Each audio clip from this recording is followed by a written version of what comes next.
Throughout our history, one creature above all others has haunted our imagination.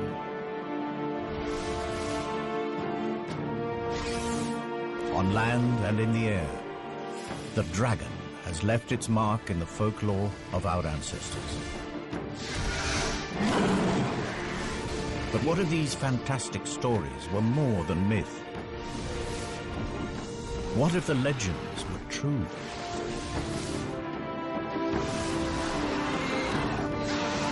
This is the story of a unique family that survived from the time of the dinosaur to make a final stand in the Middle Ages.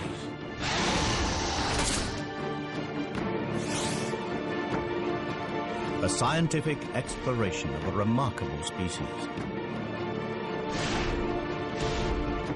This is the natural history of the most extraordinary creature that never existed.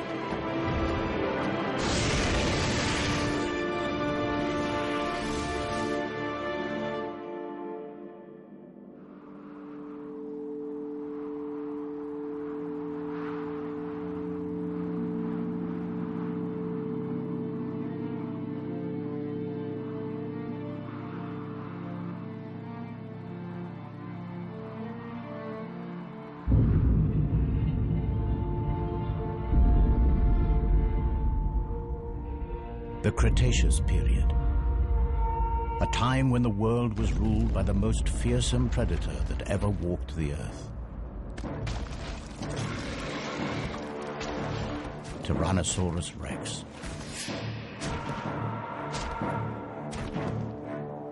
The T-Rex has been forced to this remote place from his usual hunting ground. Something has been raiding his territory, and food has become scarce. He hasn't eaten for days.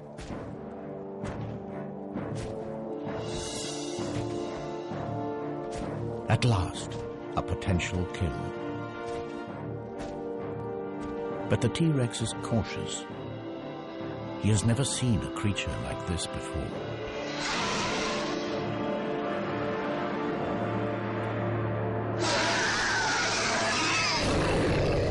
Hunger drives him on. The T-Rex has a clear weight advantage. So his prey bluffs, extends its wings to give the illusion that it is much larger than it really is.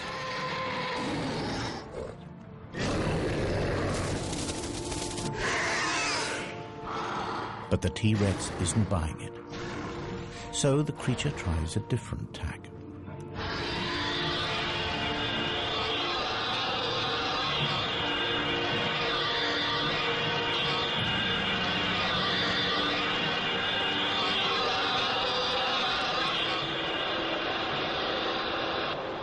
Cry carries for miles.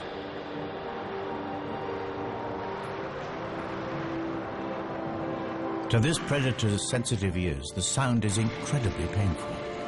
But the T-Rex is still not deterred. And up here, there's nowhere to hide. But it is the T-Rex, not his prey, that is fatally exposed. They are not alone.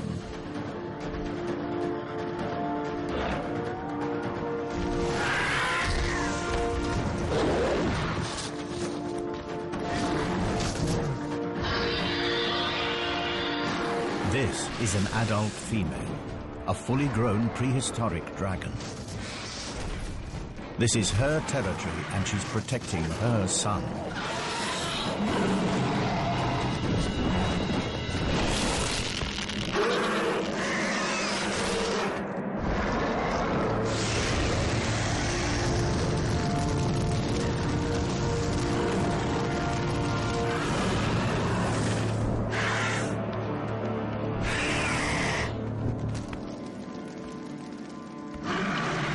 The Tyrannosaurus will not last the night.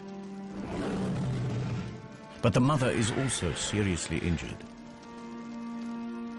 With a broken wing, she can no longer hunt to feed herself or her offspring.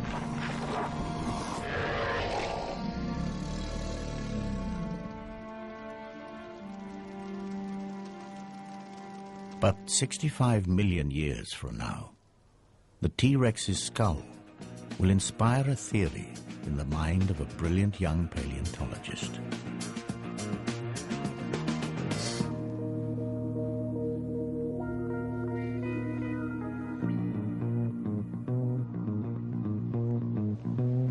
This is one of only 3 intact T-Rex skulls that have ever been found.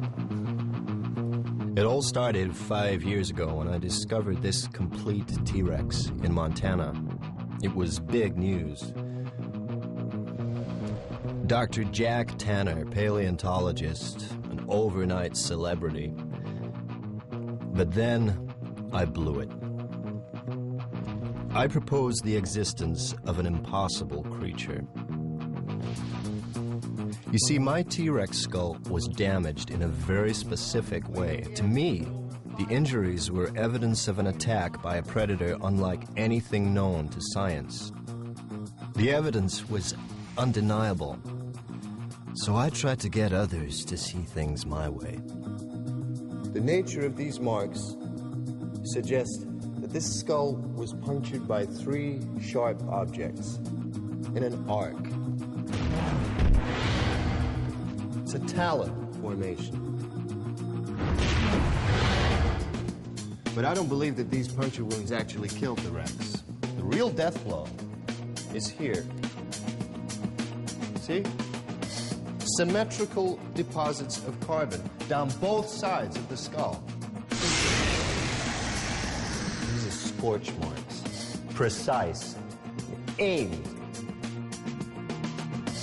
Perhaps my childhood obsession had clouded my thinking. You see, as a kid, I was mad about dragons. Dragons from the high seas, flying dragons from Greenland, fire-breathing dragons from Europe. And here's the thing that got me. These myths came from all over the world, right? From cultures that could never have met. And yet from the Andes to the Himalayas, you could hear stories of dragons. How? Here's a kid's best guess. Because the stories were real. Last week, guess what? Out of nowhere, the Dragon Man is thrown a lifeline. Another find. Not Montana this time, but on a Romanian mountain.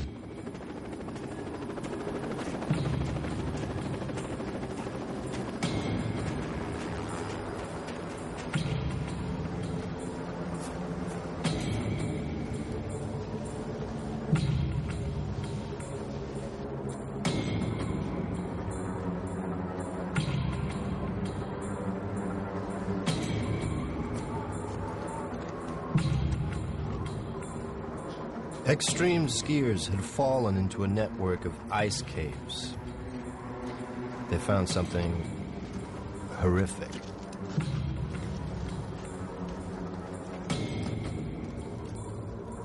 A body, and he wasn't wearing the latest lightweight thermals. It was ancient.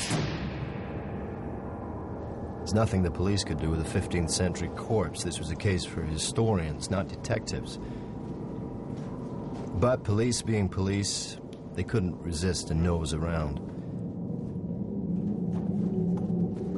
They uncovered a medieval crime scene. A massacre.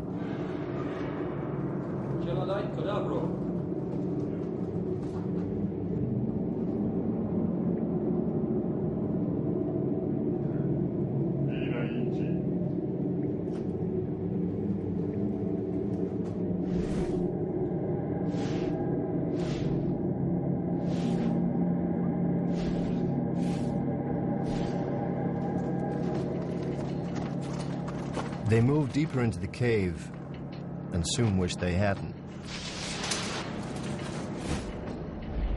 Now, I don't know the Romanian word for dragon, but someone said it.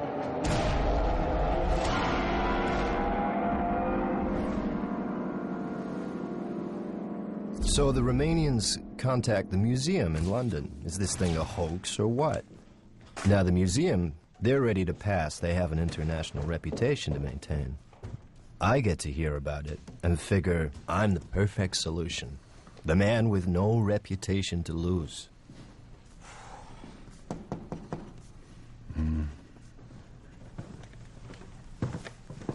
Have you seen the pictures? Every head of department has seen the pictures. And? Well, the museum's been formally asked by the Romanian authorities, in the strictest confidence, to help with this find. It's got them in quite a state. They don't know what they've got, and neither do we. Can I go? On the museum's behalf?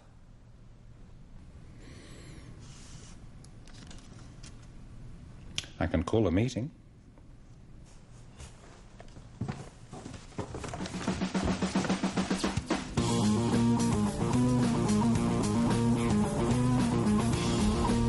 So here I am, with two of the museum's rising stars who see me as a bad career move. We've got strict orders. If this thing's of any interest, get it shipped back to London.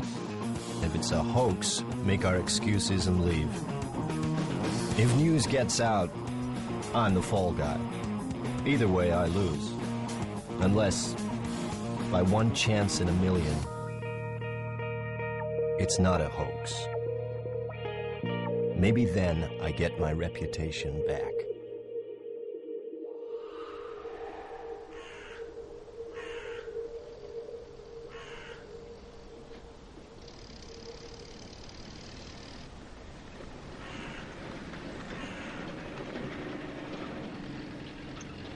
It starts badly.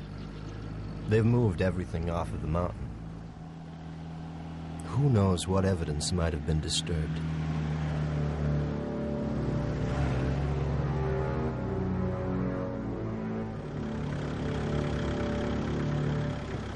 So we're in the backwoods, at a makeshift mortuary in an overgrown shed.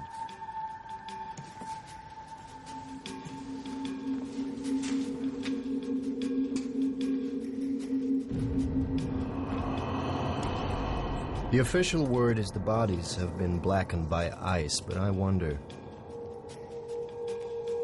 Ask me, I'd say they have a different story to tell. But I mind my own business. My assignment is through here.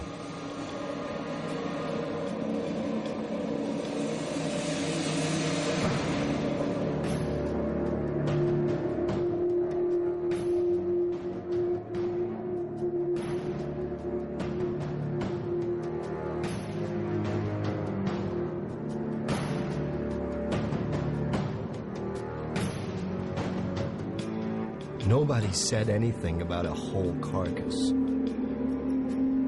It's massive. I can see why the Romanians were cagey. I should be too, if I had any sense. This has got to be a hoax. Hasn't it?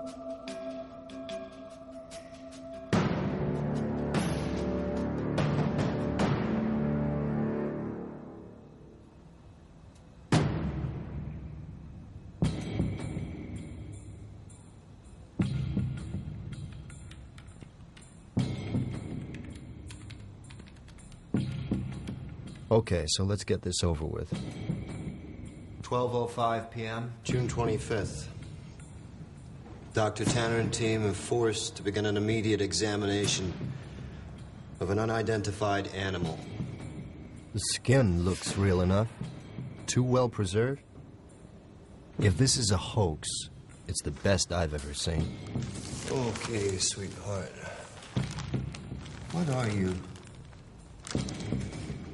The hide is scaly. It has a tail.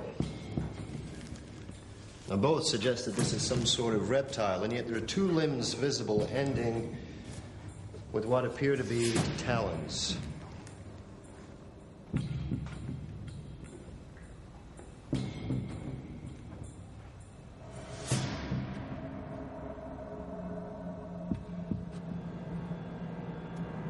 Now, these are general characteristics.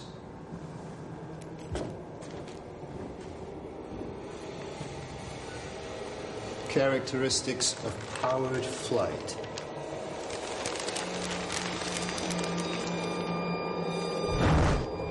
Could this thing really fly?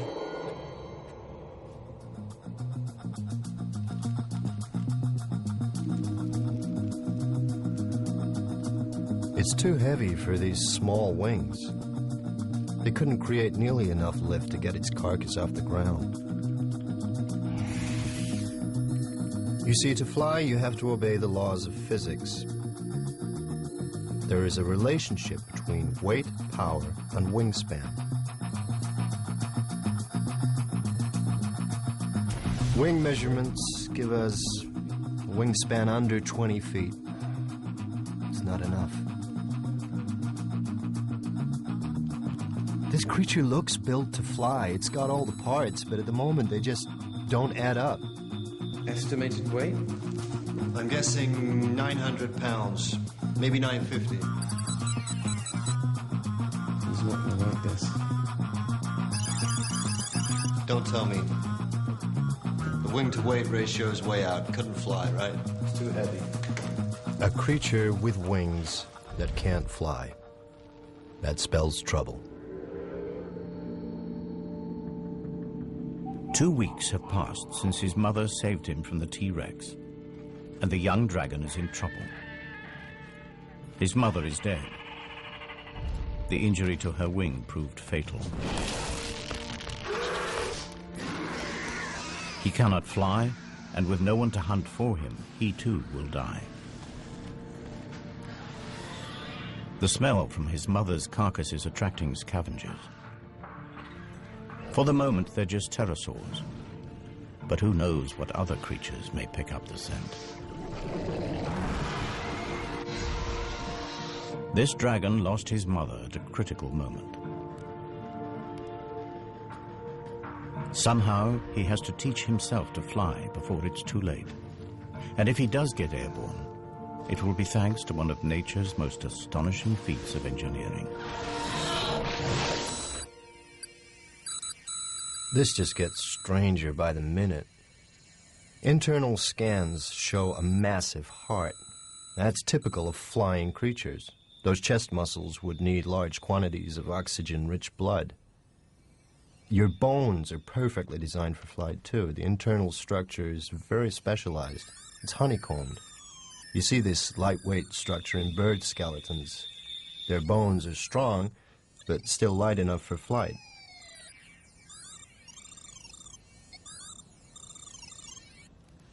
But you're still too heavy for those wings. Come on, what's your secret? Any good news? There's something unusual inside the chest cavity. What are these? The image is too fuzzy. We don't have time to speculate. I'm going inside.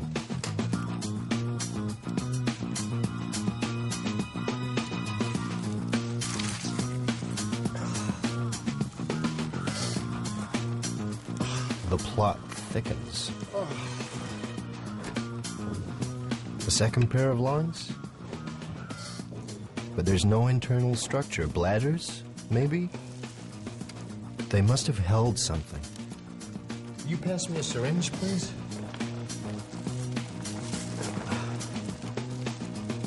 Thank you.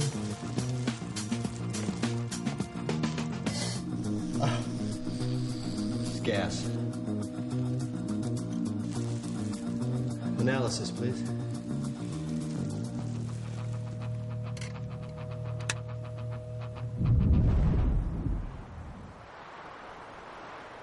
Unable to hunt, the young dragon exploits the only food available to him. His mother's meat will keep him alive for a few days.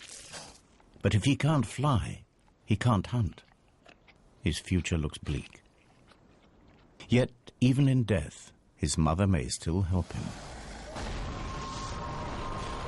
In their gut, all creatures contain bacteria that help them to break down food. And as they do this, they release gas. But the bacteria inside dragons are unique, and the gas they produce is special. It is channeled into 2 storage chambers, the dragon's flight bladders.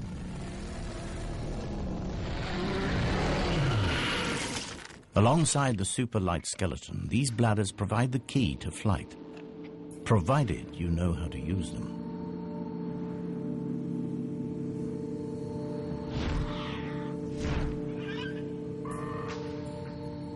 this young dragon will have to learn fast.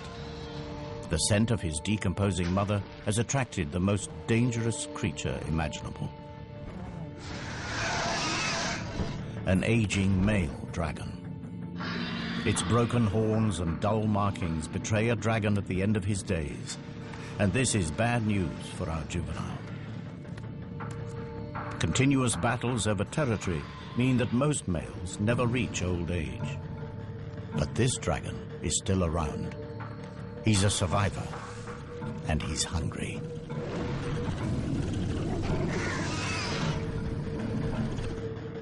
The youngster senses that given the choice, he'd prefer fresh meat. And this time, his mother isn't there to save him. His only hope is to take to the air.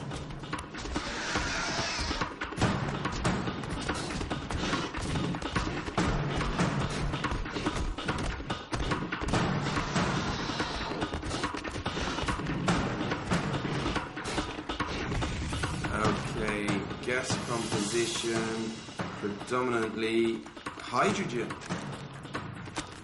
Hydrogen. It's 14 times less dense than air. It's odorless, colorless. You put hydrogen in a balloon, what happens? It floats away, right? The juvenile heads for the trees. The old male cannot fly here.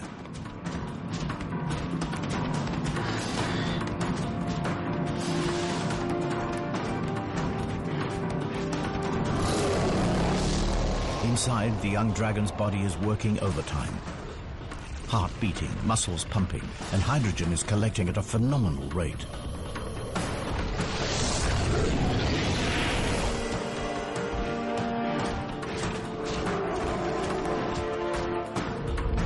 Fully expanded. What would you say is the cubic capacity of one of these things? 15 cubic feet. There are two. That's 30. 30 cubic feet. A pump full of hydrogen. What kind of lift does that give us? Not quite there, but maybe.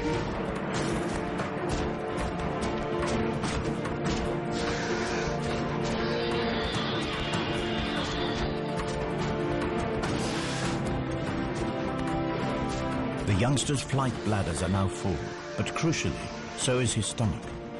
The undigested meat is weighing him down. Just in time, instinct takes over. He empties his stomach and spreads his wings.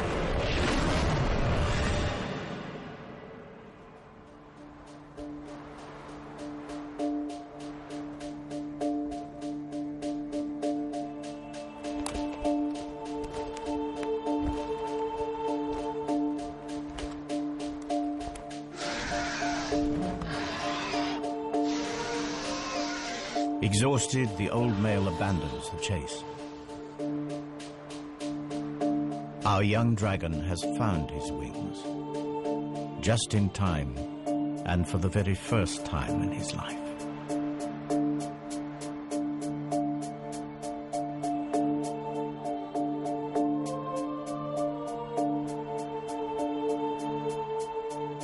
Analysis suggests it's to be confirmed that maybe, just maybe, this creature could fly. This is no hoax. This thing is for real. A gigantic flying lizard. Too much to expect that you could breathe fire, too. If it's interesting, bring it back to the museum. That was the plan. Well, it's interesting, all right. But let's see what else we can find out before we have to leave. Okay. Time to put our heads into the lion's mouth.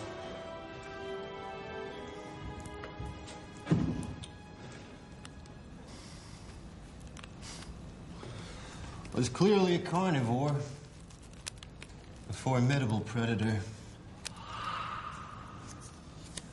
What's going on here? You've got incisors for ripping meat, and molars, grinding teeth. Stingrays have the same kind of teeth for crunching rock-hard shells. But what would a meat-eating predator want with teeth like these?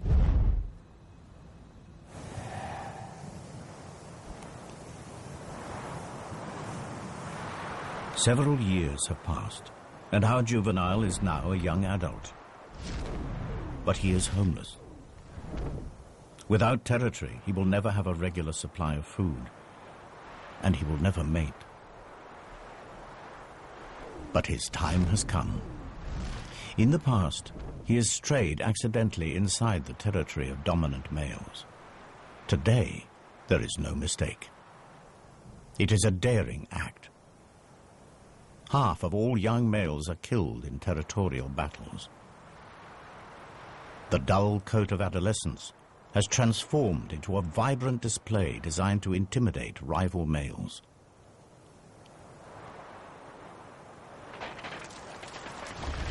But before he makes himself known, he takes on stores of a rare and valuable mineral found at the heart of every dragon territory. He is preparing for the fight of his life. And these rocks will hold the key.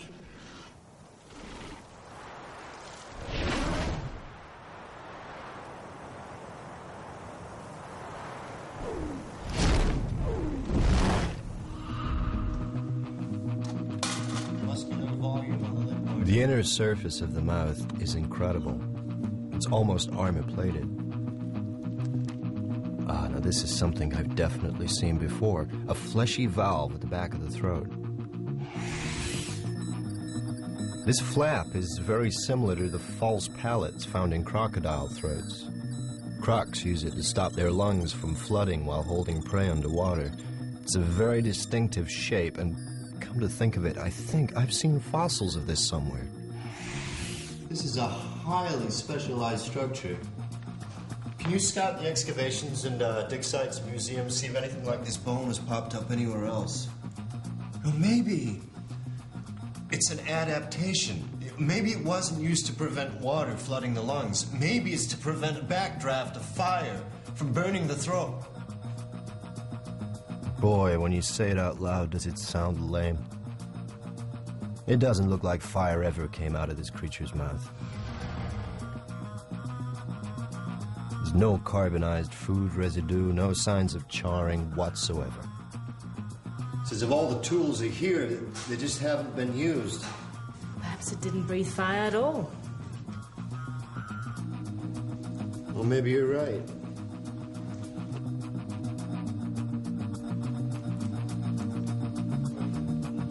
Let's take a step back. Nature isn't constrained by our lack of imagination. Think about it. The natural world is full of bizarre creatures that have the most extraordinary weapons, tongues like spears, colors that change, and shapes. Lassos even, but a creature that breathes fire? Bear with me. Meet the bombardier beetle. Now, when this guy gets angry, he fires out liquid at a temperature of over 200 degrees Fahrenheit. Now, how's he do it? By pumping a liquid fuel into a reaction chamber where a catalyst ignites it. The exploding chemicals have nowhere to go but out. And with a bang! Now, is that how dragons did it?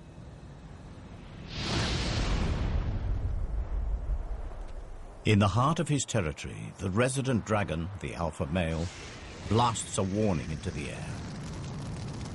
It signals that he is fit, healthy, and confident enough to waste precious fire on a display. The message is not lost on our young challenger.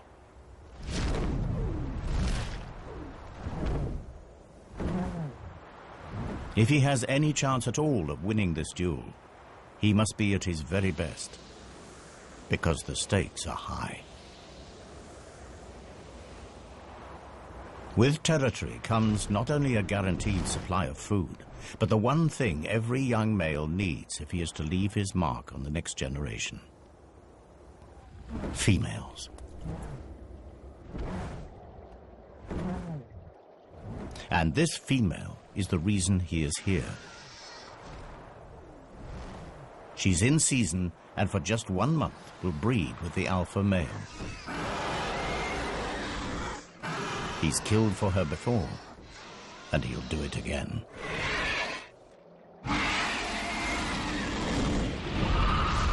Okay. Back to basics. What do we need to produce fire? We need fuel, and we need something to light it with, an ignition system. We need a light, combustible material. Like gas?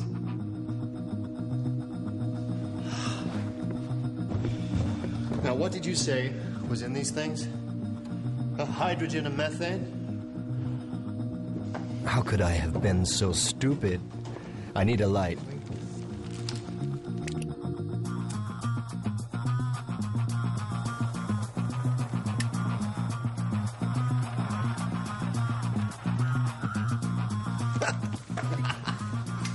It's hydrogen and methane. Both combustible gases, both lighter than air.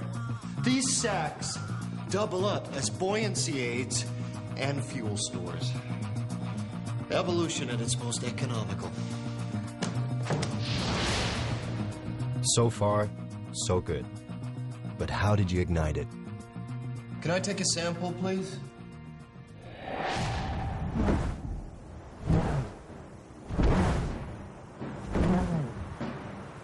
The alpha male is an experienced warhorse. With nothing to prove, he's lost the bright colors that mark out the young challenger.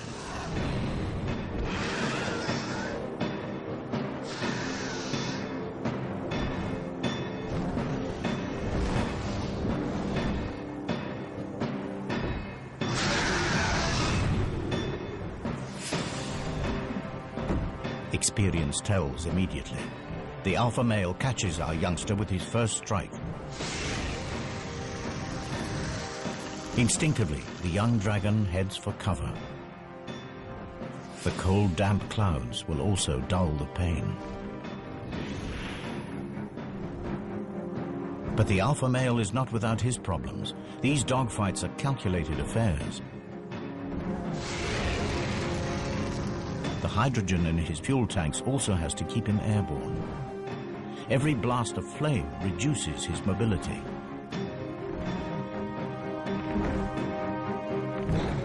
The challenger appears to accept defeat. He heads for the territorial boundary. It seems that now his best hope is to escape with his life. The alpha male drives on. He would rather finish him now. But he has misjudged his young opponent. The youngster is faster, more agile, and crucially, he has a full payload to burn. Wouldn't you know it? That sediment on the creature's molars, it's rock, with particularly large traces of platinum. Platinum is not just a precious metal, it's also a catalyst. Like our old friend the bombardier beetle, fuel needs an ignition system. And when platinum combines with oxygen and hydrogen, it combusts.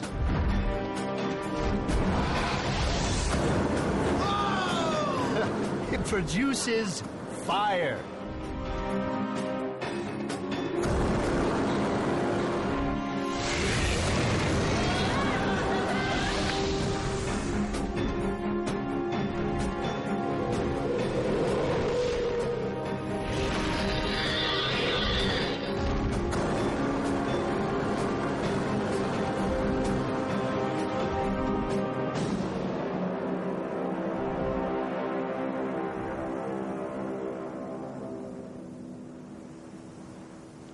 Our young pretender has triumphed. The female prepares to accept her new dragon overlord. All his life, he's fought the odds, and at last, he's made it. My theory was right after all, and you're the proof. You could fly, you could breathe fire. 65 million years ago, one of your ancestors killed my T-Rex. So how did your ancestors survive when the dinosaurs didn't? The natural history of our planet tells me that it simply couldn't have happened.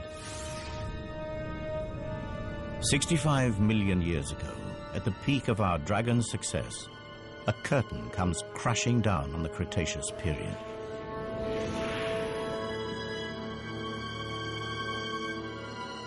A meteorite the size of Mount Everest smashes into the planet. Known as the KT event, it wipes out nearly all life on Earth.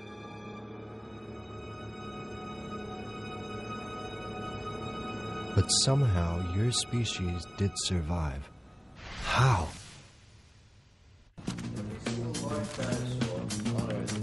If the KT meteorite finished off the dinosaurs, how did a giant species like yours survive?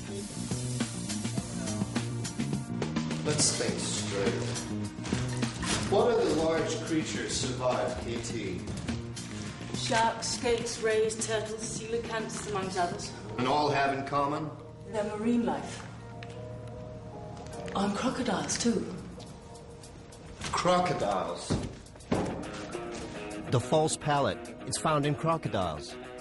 Raised nostrils, suggesting a creature that could hold its prey in its jaws and breathe while completely submerged in water. But this creature didn't swim. It flew.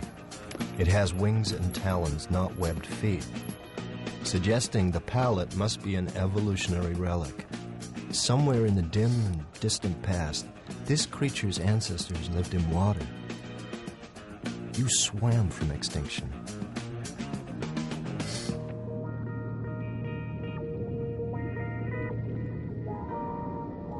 Water did indeed provide dragons with the escape route from one of the deadliest events in the Earth's history. But not the prehistoric dragon. The land-living dragon was indeed wiped out. But it was not alone. The dragon family had another branch. At the time of the KT catastrophe, the prehistoric dragon had a cousin, the marine dragon. Both species were descended from a common ancestor, but they followed very different evolutionary paths. The marine dragon lived in the sea, and life in the sea was less affected by the KT event.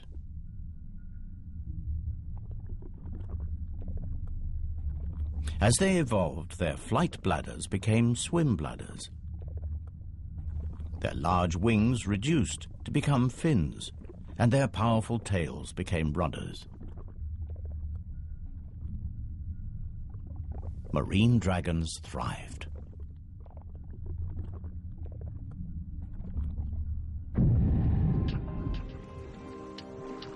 Then, as global temperatures rose and the land recovered, some marine dragons returned to shallow waters.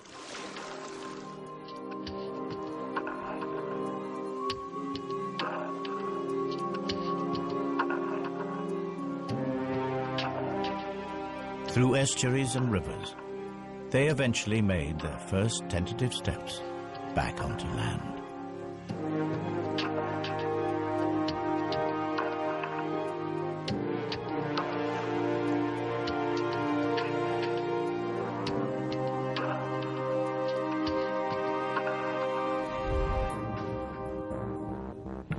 The sea serpent. Are the legends actually about marine dragons?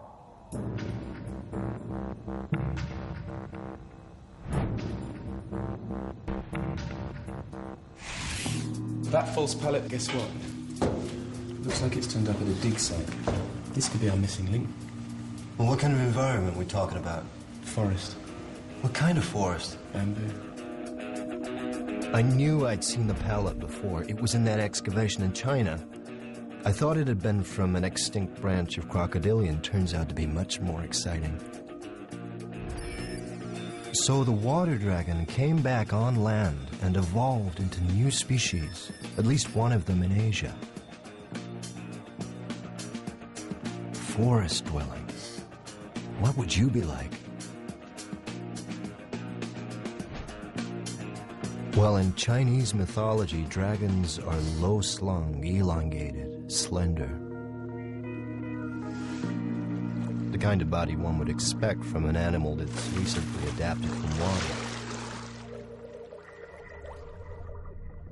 Was it really suited for life in a forest?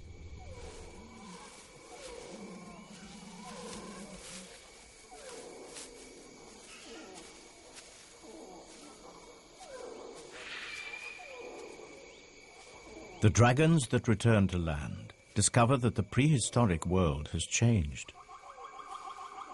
The era of the dinosaur is over, and a new order of animals has risen up to fill the void.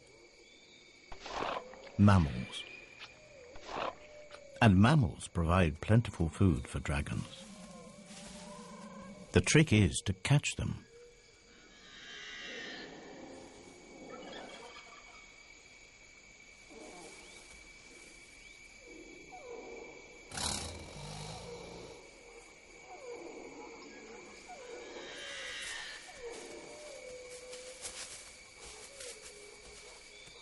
The superb camouflage and silent movement has made this dragon all but invisible in the bamboo forest.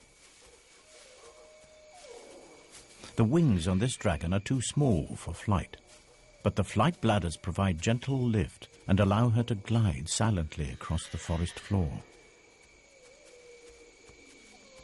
The markings on her skin break up her outline in the dappled forest light. And to be sure, this massive relic from the age of the dinosaur has had to develop new tricks. Hunting mammals in this compact environment requires tremendous guile. Small, fast, and agile, mammals have incredibly acute hearing and smell. Alerted, they can disappear in an instant. Positioning herself downwind from her prey, she lies in wait and listens intently.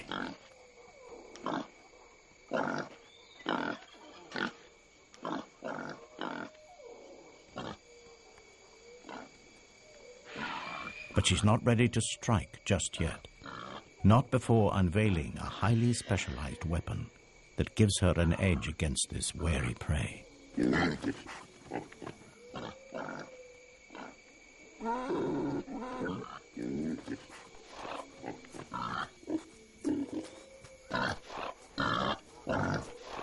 The forest dragon has developed a remarkable behavioral strategy. Mimicry.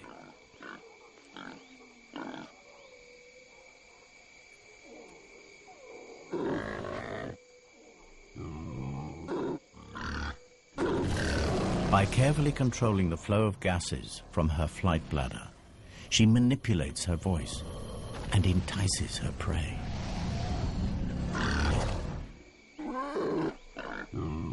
But her hunt is disturbed. There's an intruder in her territory, a creature that will come between this dragon and her prey for the last time. It's not just the invasion of her territory that riles her, or the loss of the odd meal. This animal is a real and emerging threat to her very survival.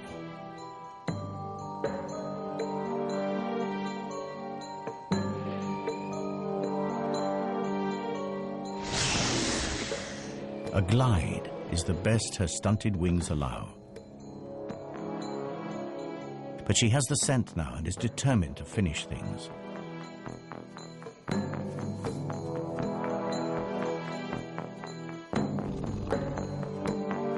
Smaller and more mobile in the forest undergrowth, the new mammalian predators are proving to be accomplished hunters.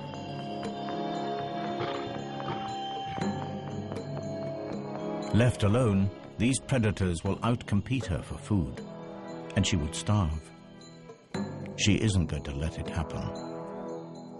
The dragon closes to striking range. She blends into her surroundings, unseen, but not unheard.